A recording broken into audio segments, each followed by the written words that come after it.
Monsieur le député Mihail Neamțu, bienvenue à Radio Courtoisie. C'est un plaisir pour nous de vous accueillir quelques jours avant des élections cruciales pour l'avenir de votre pays. Je vous remercie pour cette chance. Écoutez, Je merci suis de vous très être rendu heureux d'être disponible. avec vous. Je parle le français, pas comme, disons, comme un français, mais je me débrouille, j'espère. Mieux que je ne parle le roumain, je pense. Alors, commençons directement vraiment dans le dur du sujet. On sait que George Simion, le président du parti AOR, que vous représentez, a surpris beaucoup de monde en réalisant un score de 41% au premier tour des élections présidentielles en Roumanie.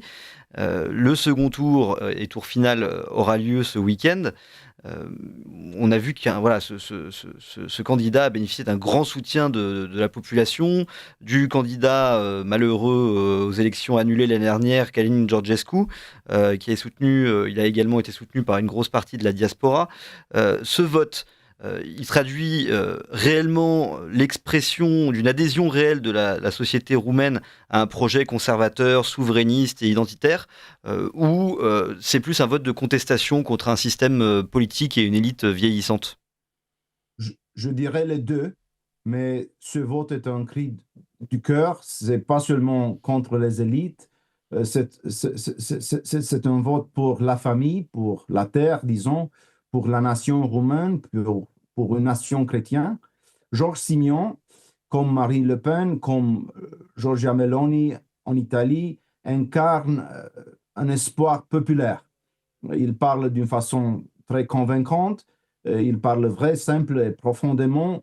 Les gens veulent vivre dignement, ils veulent élever leurs enfants et leur famille dans la vérité, pas dans l'idéologie woke, pour ainsi dire.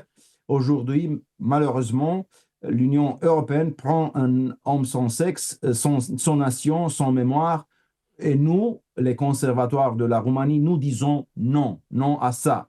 L'homme a besoin d'un nom, d'un sol, d'un Dieu, et je pense que Georges Simion incarne cet esprit. Alors concrètement, c'est l'esprit de résistance, cet esprit de défense de l'identité roumaine et de l'identité même européenne, puisqu'on l'a vu encore une fois, il était à Rome hier avec Giorgia Meloni, avec Marion Maréchal Le Pen. Euh, Ça s'incarne comment concrètement dans le programme? Quels sont les grands thèmes économiques, de corruption, de réforme de la justice et autres qui ont été abordés, qui sont au centre de cette campagne présidentielle? Alors, les Roumains, maintenant, ils refusent le Green Deal de Bruxelles qui détruit nos usines, nos fermes agricoles et nos emplois. Nous sommes contre cette idéologie verte. L'Europe se détruit soi-même pendant que la Chine pollue et gagne beaucoup, beaucoup d'argent. Nous sommes pour la souveraineté du peuple. C'est le cœur du débat maintenant en Roumanie. Derrière elle, derrière cette notion de souveraineté, il y a un combat plus vaste, la défense de la civilisation européenne. Les gens qui sont pour nous refusent l'immigration illégale qui met en danger l'ordre public et l'identité des nations. Et vous pouvez facilement, vous êtes français, regarder ce qui se passe en France, en Allemagne, en Suède, l'explosion de l'insécurité et tout le concept de vivre ensemble. Donc, le peuple maintenant, le peuple roumain est contre ça. Et on veut aussi, par exemple, on voit, on sait comment M. Emmanuel Macron a fait les dépenses des milliards pour les Jeux olympiques à Paris, organisés par un président isolé, pendant que les églises brûlent et que la pauvreté augmente. Donc, nous pensons qu'il faut faire quelque chose et donc il faut voter pour un candidat comme Georges Simion. Alors, comme vous le soulignez, en effet, aujourd'hui, il est difficile d'imaginer la politique sans prendre en compte le poids de l'Union européenne, que ce soit pour aider nos nations dans un monde globalisé, mais aussi parfois pour nous imposer des contraintes, notamment culturelles et identitaires. On a vu, donc j'en parlais un peu plus tôt, que hier, Monsieur Simion était en Italie a rencontré Madame Meloni, Marion Maréchal, mais aussi Karol Nawrocki, qui est le candidat à la présidentielle polonaise. Euh, c'est donc, voilà, on voit qu'il y a vraiment une dynamique qui se met en place aujourd'hui. Euh, pour vous, quel est l'avenir de la Roumanie au sein de l'Union européenne et donc de l'Union européenne aussi?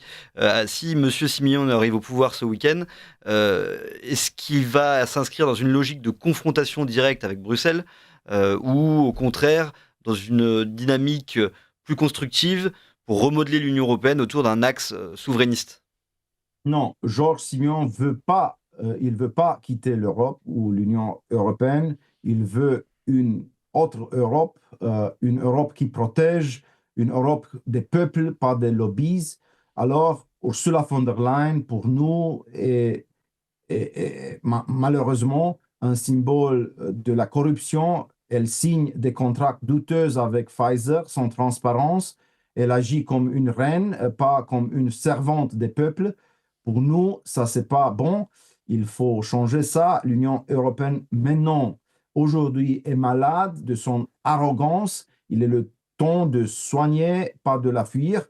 Donc, pour nous, comme Notre-Dame de Paris, la cathédrale qui renaît des cendres, l'Europe chrétienne doit renaître. Et la Roumanie est un pays chrétien orthodoxe. Et je pense aussi, nous avons aussi, disons, la mémoire du Byzance. Donc, pour nous, il y a de l'espérance et cette espérance est très liée avec la charité et la foi. Les cathédrales sont là en France et aussi en Roumanie pour nous rappeler et pour rappeler à nos enfants que l'homme n'est pas un animal de marché, mais une âme faite pour l'éternité. C'est en effet quelque chose qui serait important de rappeler à nos dirigeants en France également. Espérons que Georges Simeone, s'il arrive au pouvoir, pourra insuffler cet esprit en Europe et plus largement en Europe de l'Ouest. Alors sur les interventions extérieures, on expliquait en effet que il est difficile d'imaginer des politiques nationales sans prendre en compte le contexte européen, mais aujourd'hui le contexte est même plus large que ça. On sait que notamment pour les pays d'Europe centrale, il se déroule quelque chose de vraiment très dimensionnant actuellement, notamment avec la guerre en Ukraine.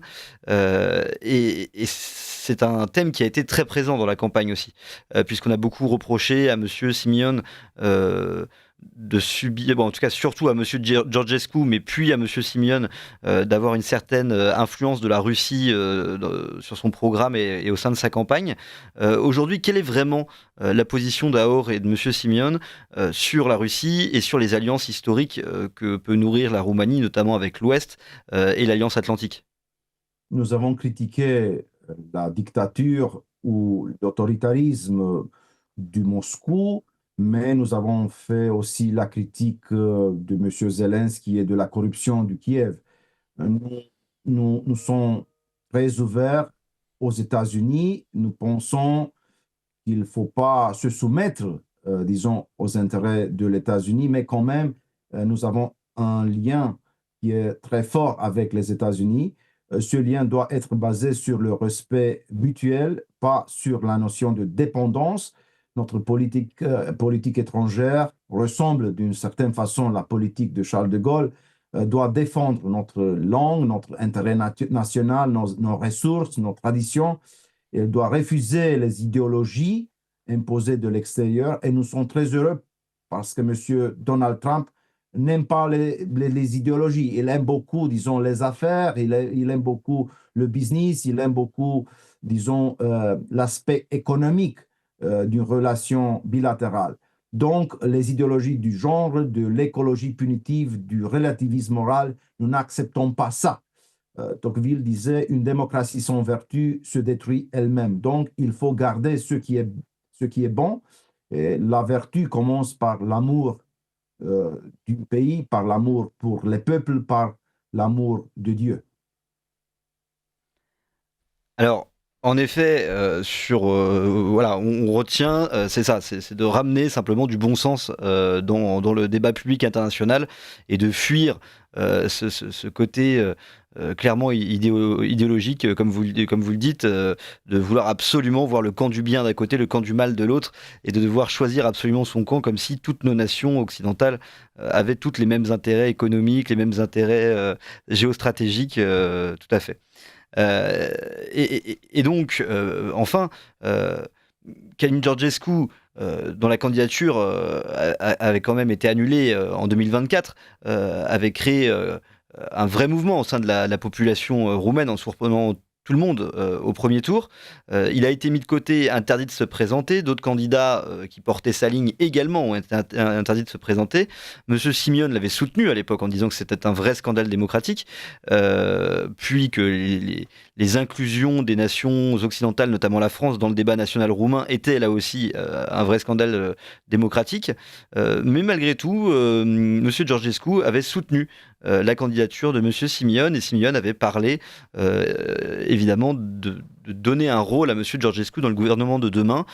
Si Monsieur Simeone arrive au pouvoir ce week-end, quel rôle peut-on imaginer que Monsieur Georgescu jouera en Roumanie demain?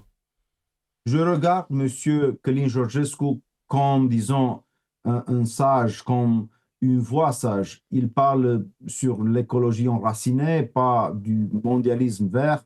Il veut que la Roumanie produise, cultive, respire.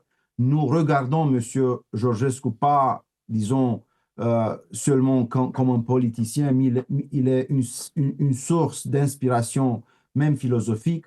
Dans un futur gouvernement, il pourrait guider une réforme profonde de l'État, moins de bureaucratie, plus d'âme, comme Steve Bannon pour, disons, Trump ou Patrick Buisson pour Marine Le Pen. Monsieur Georgescu incarne pour nous un retour à l'essentiel. L'avenir ne sera pas pour l'Europe et pour nous technocratique, il sera, nous pensons, spirituel. Et c'est là que M. Georgescu peut jouer un rôle essentiel. Nous Très- défendons, disons, une république chrétienne, pas un empire des algorithmes. Nous croyons en la patrie, en la famille, en la foi chrétienne. Nous voulons, comme M. Georgescu, une Roumanie qui se relève comme Notre-Dame, disons, à Paris. Bien sûr. C'est un magnifique symbole. Blessée, mais pas détruite. C'est un magnifique symbole. En effet. Bah, écoutez, merci beaucoup, monsieur Michael Neamțu, de nous avoir rejoints aujourd'hui. Je le rappelle, vous êtes député au Parlement roumain, mais vous êtes également un écrivain, un philosophe, un théologien, docteur du King's College à Londres. Et nous suivrons ces élections ce week-end avec grand intérêt. Et voilà, et on vous souhaite toute la réussite possible pour ces élections ce week-end. Merci d'avoir été avec nous et d'avoir pris le temps. Je vous remercie et je dirais vive l'amitié franco-roumaine. Absolument. À bientôt, À monsieur. très bientôt. Merci beaucoup.